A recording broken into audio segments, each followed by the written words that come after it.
What is good people? You are now listening to another episode of At the Plate with Danny Foxworth.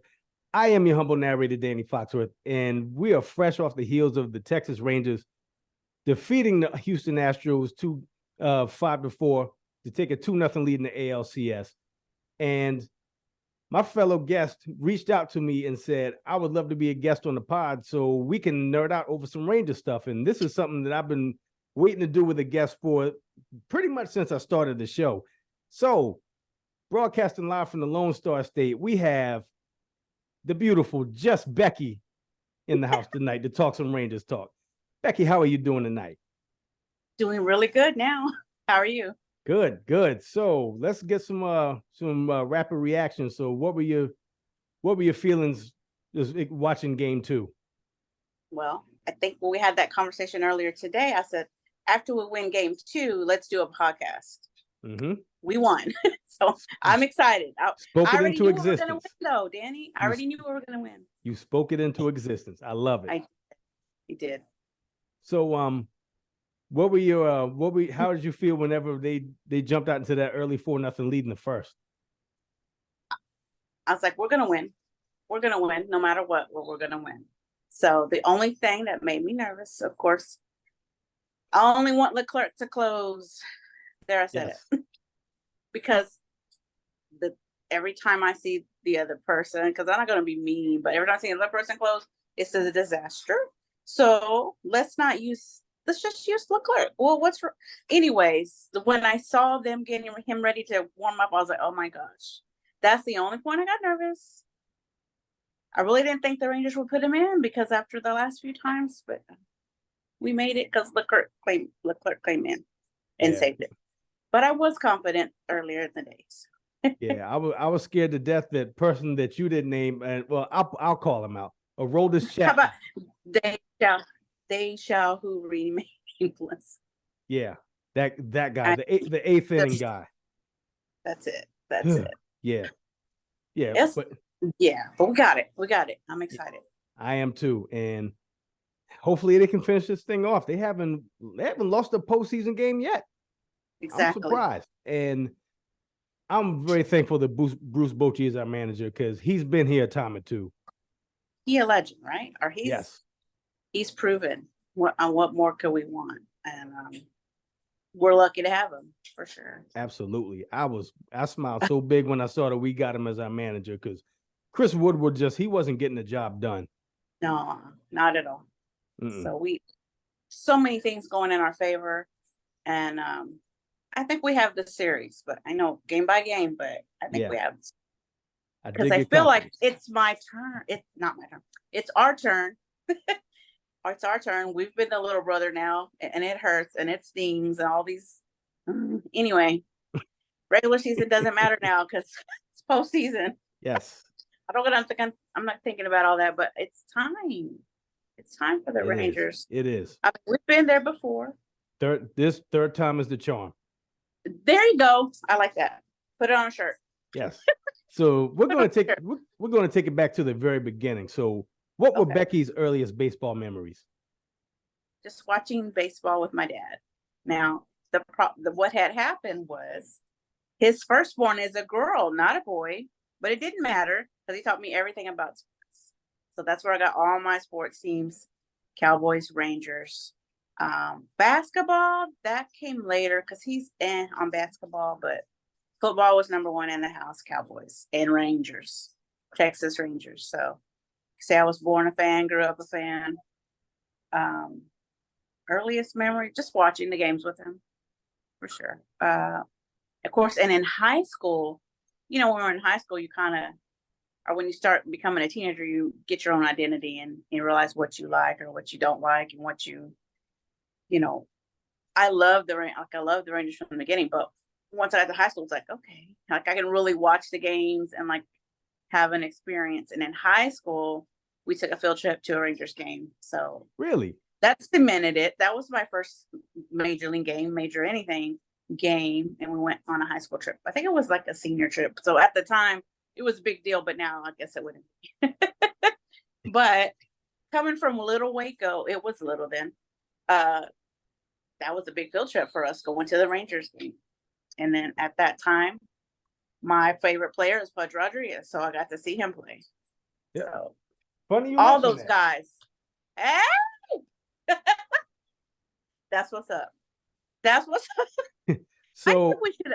There was a reason I wanted to do this podcast today. there you go. It was divine timing. Oh my gosh, no kidding. Like none. Like Pudge, Rafael Romero was real good back then. What else did I love? All of them around that time. I went blank. I went blank. And the only picture I have with Pudge is a cutout, but I got it. It's actually my profile picture on Twitter. Yeah, I saw that. So what's crazy is my first Rangers game was at the old stadium. So that was in the 90s. It was in Arlington, but across the way, right? So I went to one game there. I went to one game at the Globe Life, but it was the last game of before it shut down. Okay. So I've been one game in the original stadium, one game in the second. I haven't gone yet to the newest stadium. It's time, right?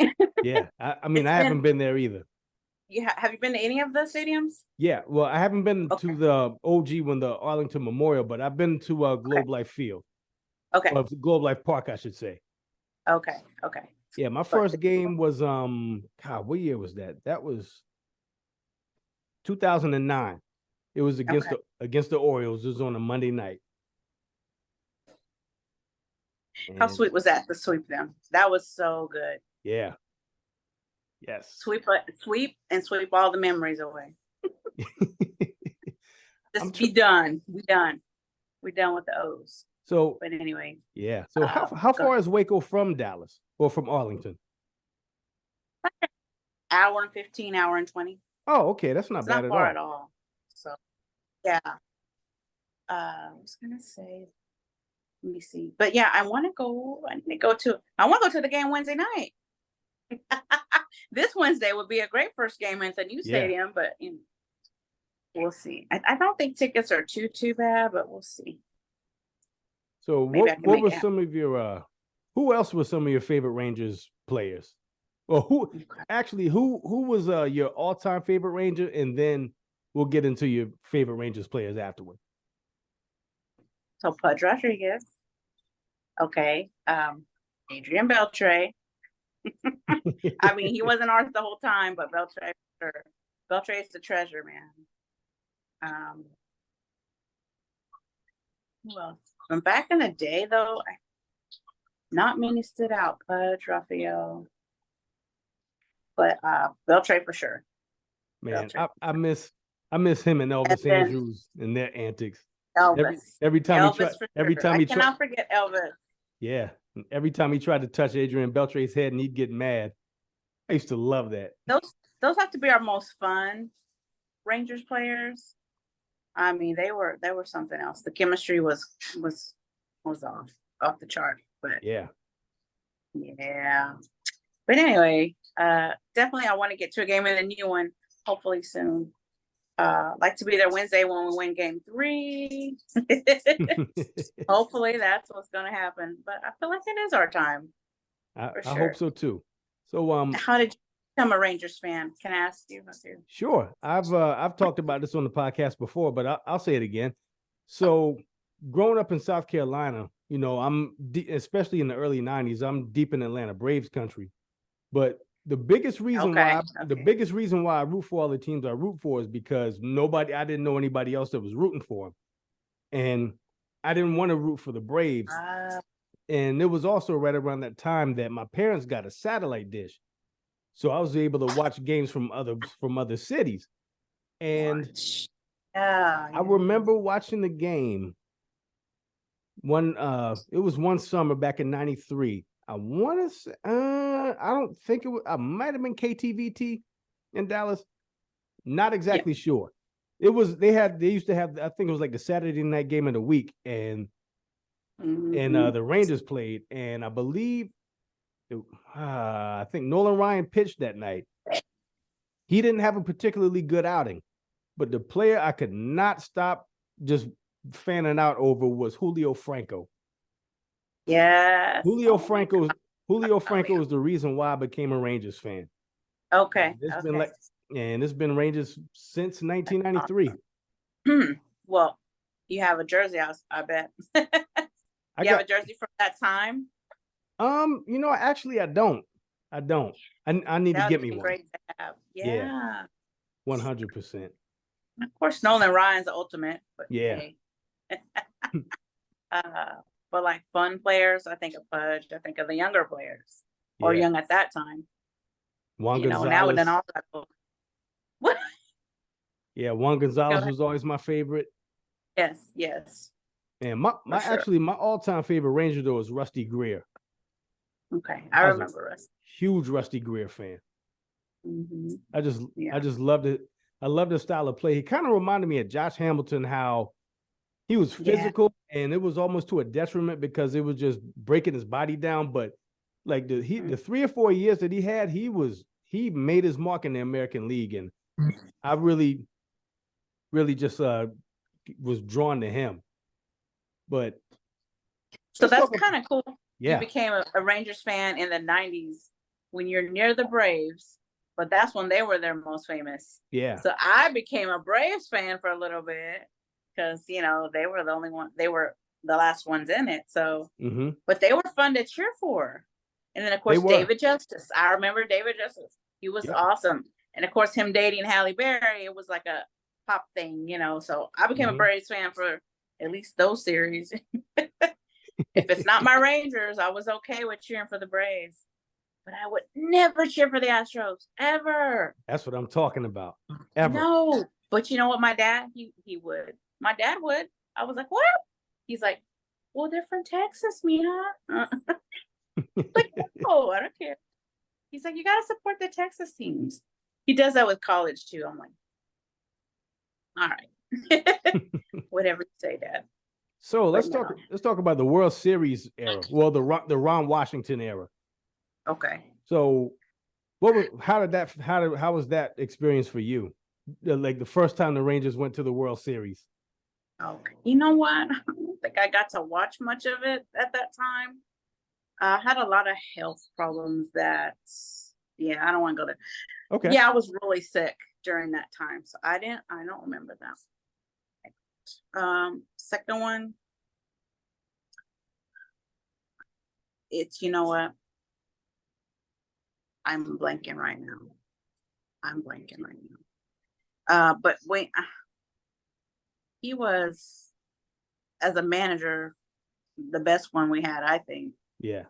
Like he had love for the team, for the guys. You could tell they all got along. Would be one of my favorite managers for sure. But at that time, I did miss out a lot on stuff. Just life kind of, I'm older now. I can afford and go and do things and get cable and things like that. Some things I just didn't do without around those times. So if it was on TV, I might catch it, but not always. Gotcha. Yeah, it just depended. It's just circumstances, but yeah, always been a Rangers fan. It's just how it is. I miss that. That was a special time period in 2010, and seeing them beat the Rays in the divisional round, and then go and then beat the Yankees in the American League Championship Series. I remember sitting there watching it, and Neftali Feliz buckled A-Rod with that breaking ball for the final out, and I lost my mind in that house. That was, oh God. I still get goosebumps watching that pitch. I think you have probably better memories than I did, because mine came like sporadic because I wasn't always able to watch. Yeah. But always been a fan, nevertheless, But, and but did you go to any of those games during the playoffs? No, I hadn't been. No, I hadn't been to any of the playoff games. Okay. I'm sure that's a whole nother level. Oh, of course. That's on my bucket list. That's why I want to go Wednesday, but see. And then that 2011 season, they go to back-to-back World Series, and then I think they beat the Rays again in the divisional round, then beat the Detroit Tigers in the championship series. And man, that World Series against the Cardinals, that Game 6. God, what a heartbreaker. Yeah, for sure. All down to We the final out, and Nelson Cruz couldn't catch the ball on a warning track. And Nelly. I know. man, Okay, I remember being mad at Nelly. For sure. that's probably That's that was probably the worst sports moment ever for me. oh man, that's heartbreaking right there. Yeah, For everybody. I know for him, but mental mistakes. But this team is so exciting. it is. This got right now, younger, fresher faces, energetic, not afraid of the moment. I mean, they're unafraid. I mean, it's a perfect mix. I mean, you got Garcia, you got Corey Seager, you got Evan Carter getting called up, and that I've really been impressed with Evan Carter. Yeah. I mean, He's awesome. To be as young and as poised as he is, especially in the playoffs, I'm super impressed with him. He's a bad dude. He is. Yeah. And they're able to carry that momentum into the postseason, despite losing Jacob DeGrom to Tommy John surgery. And then I thought Max Scherzer was going to be out. And then I see he's starting Game 3. I'm like, oh, Max. Okay. Max is back. He is back. Mm-hmm. Man, No, I'm loving it. Telling you, timing, everything feels like it just feels like it's gonna happen. We're gonna go.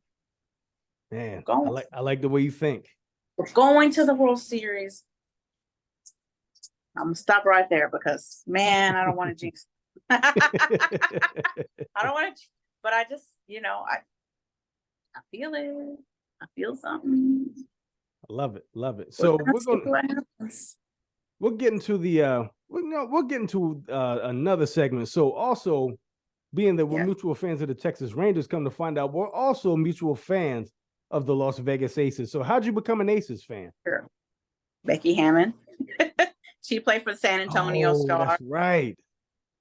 Now, yes, I love my Dallas Cowboys. Yes, I love my Texas Rangers. I've never been a Mavericks fan. I don't really have a rhyme or reason why, but I've always been a Spurs fan. So San Antonio Spurs, San Antonio Stars, everything. For basketball, that's my teams. So Becky Hammond fan. I watched her. I watched the Stars when they were still here. And then when they moved them, I'm like, okay, that's still my team. I don't care. They got sold to Vegas. They went to Vegas and changed the team name. So I just remained a fan the whole time. What was heartbreaking was seeing how close they were 2 times in a row for the Aces to become world championships. And then it just slipped out of their hands. Like, this is now Chelsea Gray's hurt, and I'm like, oh my gosh. She's the team. She's our point guard, but she knows so much. Mm-hmm. And she brings so much, and she can teach everybody and keep them focused. And just with her not being there, I don't know what's going to happen. Now we need one more win. We just need one more win to go back to back. And then Chelsea Gray gets hurt. But I mean, I was a fan when they started out as Stars. Now I just went over with them. But we had this group of ladies is so special. Like, I'm excited to see what Becky does. How does she game plan for the next out Chelsea? How are we gonna do this? But they can do it. I believe they can do it. I'm sure it was a little shell shock that happened. So 100%. I completely forgot that they started off in San Antonio and then moved to Vegas. Yes. I forgot about that. Everything. And I became a basketball fan on my own because my dad was like here or there with basketball. But when I worked in I came up in the Boys and Girls Club. And so a lot of ours had those hoop it up tournaments. Yes. So I was like, so in the street, close off the street, you would have all those games going. I would either keep score or do concessions, stuff like that. Just always part of it, always behind it. And then just watching local kids play and kids my age, just growing up with the game. I just fell in love with basketball. And then I think we would see some Spurs play games, more Spurs than Mavericks being in Waco games. So Spurs was my team. Man. David Robinson, that was my favorite all-time player. Admiral. Of course, there's Jimmy too. But it just, I got that fandom on my own as a teenager on my own. Got you. I mean, growing up, but still on my Yeah. own. My dad could have cared less about basketball. But anyway, so yes, they started as the Stars. Now they're the Aces. We're still one win away. Yeah. And I believe in them. I believe in them a lot. I was looking for a team. I was looking for a WNBA team to root for. And the reason why I became an Aces fan is because, number one, Asia Wilson, she's from South Carolina, like me. Okay. And also she's left-handed like me. Oh. And then number two, Kelsey Plum is also left-handed. And the third reason, how about that? Yeah, and the third reason was because Bill Laimbeer was the head coach, and I was a huge Bill Laimbeer fan growing up. You were a Bill Laimbeer fan. I was. Yeah. Why were you a Bill Laimbeer fan? Just because he was a dirty player. Bad guy. Yeah, that's why I liked him. He's the bad. That's exactly why I liked him. Okay. All right. But I think he was a better player than a coach. I agree. Once he got out, because he did not like them shooting threes at all. And once they got him out the way, and Becky Hammond came in and implemented her style of play, and you see what happened. They won a title. They let it fly. Yep. I'm so excited that you're an Aces fan too, because we need more men to come on and watch them and cheer for them too. And I'm so like the growth from last year to this year with viewership and fans. Yeah. It's amazing. I'm so happy, and I don't like to get into it on Twitter, but like if I stick up for them or say they need to be paid more or they need better flights, it would be those dang trolls in there. Where are they gonna get the money from? I mean, it was like, but then you just want to pick because it's women's sport. Like people that live on there to just troll. It's just ugly, but like they should be having, better pay, better transportation. Why not? Yeah. But it's grown so much. I'm excited to see that. You and me both. So thank you for being a fan. So now we're going to get okay. Absolutely. Now we're going to get into the 5-question segment. So first and last question are the same question I ask every guest I have on here. Questions 2 through 4, 100% random. So question number 1, what were Becky's go-to school lunch items? School lunch? That's square pizza. Yes. That's square pizza. That's the best one. It's probably the only one that I really liked. Okay. Oh, chocolate milk, of course. But anyhow. Question number 2. What's your favorite Texas-based franchise? HEB, Buc-ee's, or Whataburger? Ooh, HEB. HEB got everything. You're going to get tired of Whataburger after a while. HEB got everything. HEB stands for what? Here, everything's better. Oh, is that what it's? You got to go with HEB. Here, everything's better. No, it's not. That's their slogan, but it's named after the owner, Harold E. Butt. Oh, okay. I always wondered what HEB stood for. HEB is Harold E. Butt. Yeah. I worked, so my first job was at HEB, so I know all that. Cool. That was fun times. But anyway. Man, I wish there was a Whataburger. Well, they're building a Whataburger, but it's like probably. So you've been to Whataburger? I have. Like the first Rangers game I went to, I ate at Whataburger. Actually, no. They had a Whataburger in Tallahassee, Florida. My sister went to school down there. She went to Florida A&M, and that was the first time I had a Whataburger because they had one in Tallahassee. Okay. But, wow. Yeah, they're just about to open one up in South Carolina. But prior to that, closest one from here is in Jacksonville. That's like a 4-hour drive. So Whataburger impressed you that much, you got to go back, huh? Yeah, I liked it. I liked it. It's good. But yeah, but you know what? Buc-ee's is a must stop. It is. Anytime you go on the road, you got to stop. I love Buc-ee's.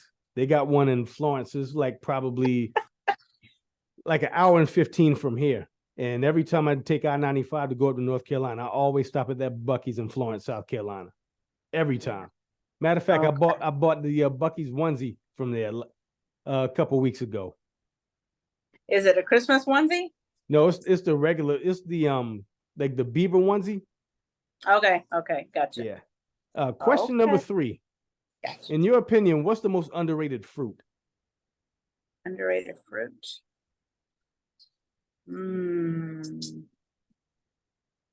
But everybody knows about all the fruits. But I like the mangoes. Mangoes are my thing.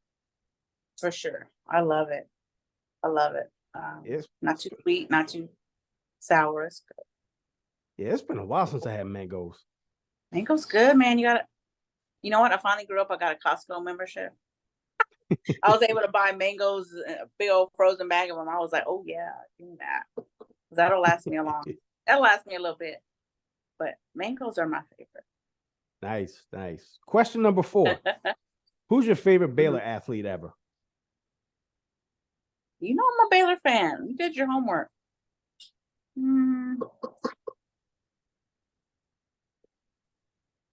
I have a lot of favorite. Okay, well you can do favorite. I know. Go ahead. I say you can do more than one favorite. Favorite for Baylor sports. Well, I'm sorry. I have to go back with the coach, Grant Taft. He's a legend. When I worked in Walmart, I worked at Walmart too in Waco. He came in there. He was so nice. He would come shop. I worked in the men's section, so I was there anyway. And he would just talk to me, just be very personable. I mean, my best memories of him, Grant Taft. He was an awesome coach, awesome person. And he's gotten a lot older, but he still gives speeches to the teams and stuff. But for wide receiver back in the day, which is around 90s, Melvin Bonner was a really awesome wide receiver we had. So I'm a big fan of him, or at the time. Now he's not playing. But of course, Michael Johnson, our track star. Everybody knows who Michael Johnson is. I have his autograph somewhere. He came to speak to us at the Boys and Girls Club, like on our banquets and stuff. Really? So, yes, Michael John. I have his somewhere. But yeah, Waco's small, but we've had our share of athletes through Baylor and just through our high schools. LaDainian Tomlinson went to University High School. I went to University High School. Okay. LT, okay. And we play them right now. We're playing them right now. I don't know the score yet. The Cowboys are playing right now, and I don't know the score right now. I had to check on that. And but LaDainian went to the university. Cool. Yep. And last question. What was the last thing that really made you laugh?